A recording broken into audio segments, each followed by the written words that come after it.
World Bank country manager Chiyo Kanda called for multiple efforts and partnerships to create greater transformation in key economic sectors. Speaking at the Knock Knock 2022, the Doorway to Success Forum organized by the Daily FT and Colombo University MBA Alumni Association, she noted fast-evolving agribusiness, dairy and fisheries sector are essential for Sri Lanka's green, resilient, and inclusive recovery from the COVID pandemic. The right mix of information, resources, technology, and partnerships coupled with experiences can create greater transformation among millions of people, she stressed. It's an important event to discuss the future of Sri Lanka's agriculture, dairy, and fisheries sectors. Being an alumni of the MBA myself, I feel quite at home, and thank you very much for inviting me.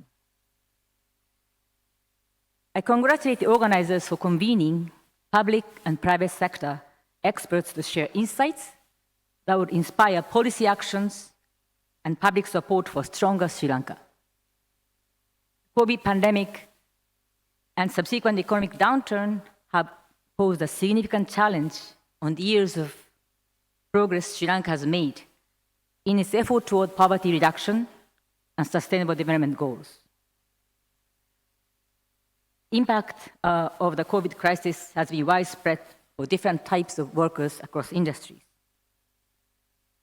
To support local economy and people's livelihoods, the agriculture, dairy, and fisheries sectors are indeed key to Sri Lanka's green, resilient, and inclusive recovery from the COVID-19 pandemic shock. These sectors are not only essential to realize Sri Lanka's food security and people's livelihood, but they also have the potential to scale up Sri Lanka's growth ambitions through innovation and job creation. To do this, consistent and concerted efforts are required, with public and private sectors working together with other partners in development. The World Bank's Green, Resilient, and Inclusive Development Framework, or GREET framework we call it, emphasizes that policies and investments for recovery from the unprecedented shock can't just be business as usual, nor can they focus on singular challenges. Instead, they must consider the complex links among socioeconomic, environmental, financial sustainability, links among risks and uncertainties related to climate change, recessions, financial shocks, and natural hazards, and links between inequality and poverty. As you all know, the agriculture sector contributes 7% of GDP and employs about 27% of the population. It forms the primary source of livelihoods for rural communities. In addition to contributing to food security, the sector also provides raw materials for the manufacturing sector, especially in the manufacturing of food, beverages, tobacco, and rubber products. These products total more than 40% of the manufacturing outputs. And the agricultural exports, comprising major plantation crops such as tea, rubber, coconut, and spice crops, amount to almost a quarter of the trade earnings. They also directly contribute to another 12.5% of industrial exports. Dairy production used to be a traditional component of local farming in Sri Lanka, yet the availability of dairy products is largely dependent on imports from major dairy producing countries. The local milk production contributes only to about 40% of the national supply in liquid milk equivalent. It has the potential to grow, ensuring modern global standards of the industry. The fishery sectors also contribute significantly to livelihoods and food security in Sri Lanka. Sri Lankans derive about half of their animal protein from fish and 3 times the global average. And coastal and marine fishery provide full or part-time direct or indirect employment to about 900,000 people and thereby supporting the livelihood of about 3.6 million Sri Lankans. But the sector contributed only 1.9% of GDP and 1.5% of export revenues in 2019, a modest contributions to the overall economy. Sri Lanka's coastal fisheries make up 57% of fish catch among all types of fisheries and are critical for domestic food security. Offshore fisheries take place in Sri Lanka's exclusive economic zone and in high seas, targeting tuna and billfish. While only 16% of the tuna caught meets export quality standards, they contributed 45% of the fisheries sector export revenue in 2019. The aquaculture subsector is mainly in shrimp sector, contributing around 7% of the fishery exports currently. So let me turn to the key challenges and opportunities in these sectors. The agriculture sector is highly vulnerable to the impact of climate change and other threats such as degradation of land and water resources. Extreme weather events have become a constant source of risk faced by farmers and fishers alike. Growing population, declining quality of natural resource base has created significant pressure on biodiversity. Transforming the agriculture into a modern and commercially diversified sector of high-valued products remains the key to creating jobs, delivering nutritious food, generating export revenues, and bringing prosperity to rural areas. In the dairy sector, given the high dependence on imports, the government has made demand-side interventions time to time to cushion the consumers from price fluctuations. Government interventions have helped increase the share of domestic production in the total supply. However, fluctuations in the world market and the vulnerability of domestic production system continue to affect the availability and access to milk and dairy products in Sri Lanka. The main challenge in the coastal fisheries is that many of the commercially targeted stocks are dwindling, evidenced by decreases in catch and earnings by fishers. Many coastal ecosystems are stressed and degraded from habitat destruction and pollution, directly contributing to the decline of certain stocks. Coastal species such as lobster, cuttlefish, wild-caught shrimp, mud crab, and sea cucumber hold promise for higher export revenues and more secure jobs by tapping into high-value market segments. But scientific, evidence-based stock management is needed, as some of these stocks are also likely to be overfished. One of the key challenges of the offshore fishery sector is the high rate of post-harvest quality loss. The Sri Lanka fleet is not well equipped to prevent post-harvest quality deterioration during long trips at sea. This reduces the amount of exportable fish catch. Growing global domestic demand for seafood offers an important opportunity for Sri Lanka to sustainably expand aquaculture production, employment, and business opportunities for the private sector.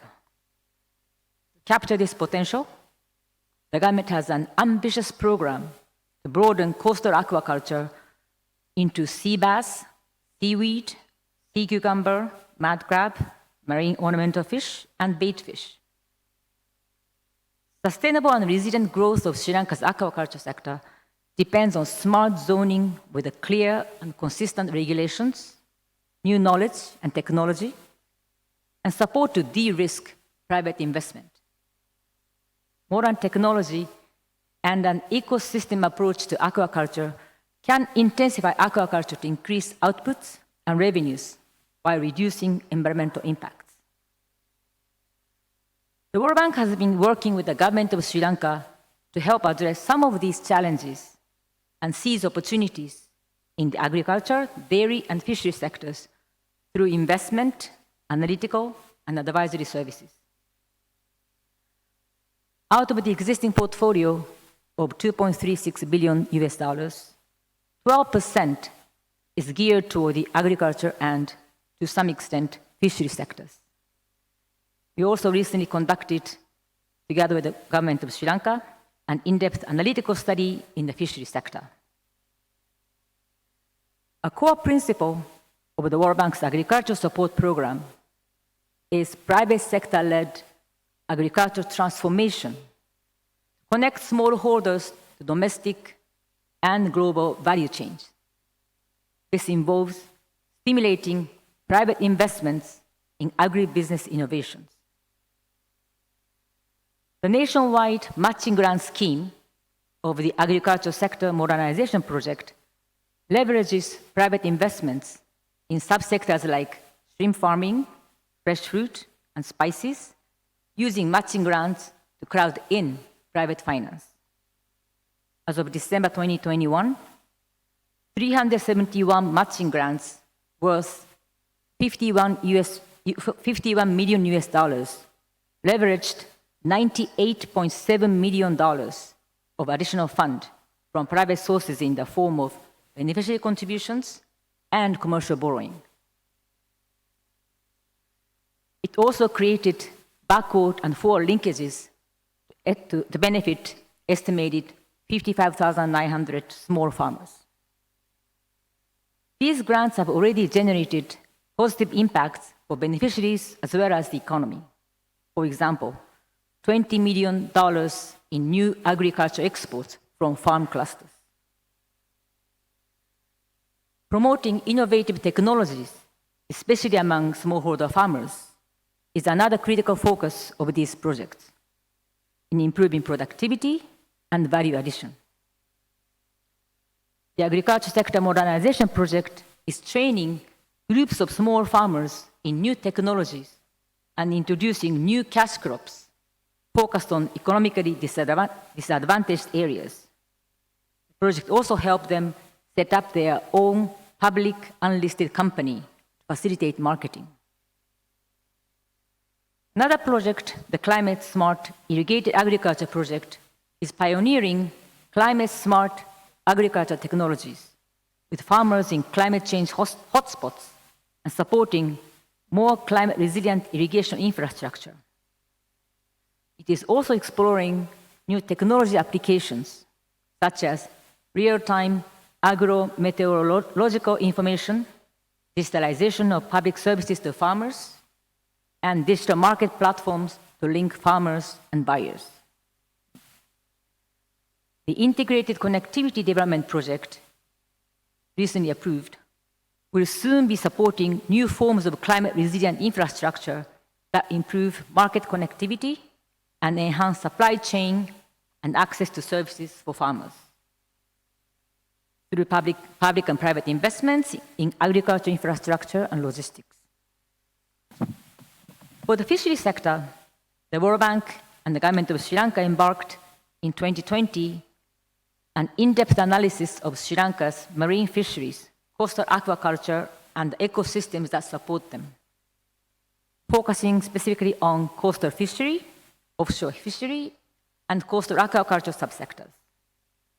This analytical work aims to support the government in prioritizing investment and policy actions to enhance the welfare and resilience of marine fishing communities and fisheries' contribution to the economy in light of the COVID pandemic and climate risks. It is expected that a final report will be launched by early March. Finally, I would like to end with a few examples already happening on the ground. A few months ago, I had an opportunity to visit and witness firsthand the transformation underway to lives and livelihoods of farmers. In Puttalam, a matching grant project is supporting the shrimp cluster, including a Nopli center, hatcheries, and small shrimp farmers, and helped revive an industry that was previously significantly impacted by disease and lack of technology. Through this project, hygienic breeding practices have been introduced, creating jobs through value addition, and the shrimp exports have nearly tripled in 4 years. Similarly, banana cultivation farmers in Anuradhapura are making profits through new farming practice and value addition introduced by the project and reaching export markets. The impact that this project has brought to farmers' lives can be summarized in the words of one of the banana farmers. When he was asked what was changed, he said, "I was a farmer before, and now I'm a business people." These are just a few examples of small transformations already underway, changing people's lives, and there are many more stories. With the right information, right technologies, and resources and partnership from the public and private sectors, these experiences can be replicated and scaled up to create greater transformation in millions of people's lives. The World Bank would be happy to continue supporting the government and people of Sri Lanka and help unleash the potential of the agriculture, dairy, and fisheries sectors to enhance Sri Lanka's export revenues, employment, and food security in a sustainable manner. Thank you very much for your attention, and I hope today's fruitful discussion and learning will pave the way to increased collaboration and partnership for green, resilient, and inclusive agriculture, dairy, and fisheries sectors. Thank you very much. And Nandri and Bohoma Stuti. Thank you.